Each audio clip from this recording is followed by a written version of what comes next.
ڕات بەرامبەر ئەنجامدانی ڕێفراندۆم چییە؟ ئایا لەگەڵ سەربەخۆیی کوردستان دایت؟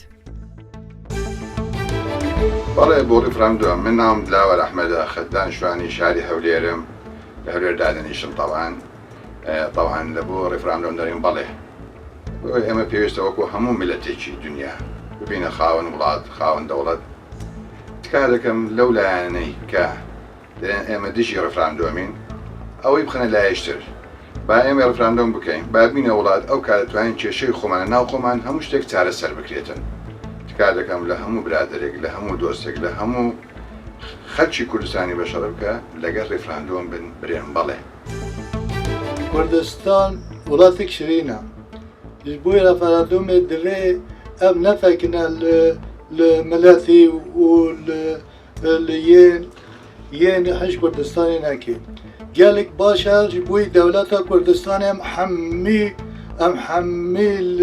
insanên Kurdên dinyayê hemişken gel em kêfxweş bin.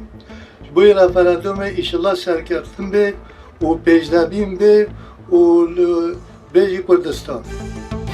Navê min Luqman ez xelkê Kumarga Şaxulan em ser Parêzgeha Hewlêrê.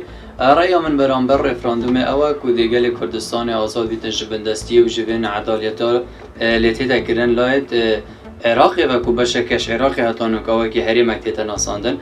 Rastî dê azadiyeka baş bû Kurda çêbît herçenda taze heye jî lê gelek rêdî ve em dê azad bin. Diyar Selîm, xelkî şarî Hewlêr, xwenkarî Zankoy Silahedînim, min lêgel serbexweyî da, serbexweyi mafî êmê ye, belê bo referandum.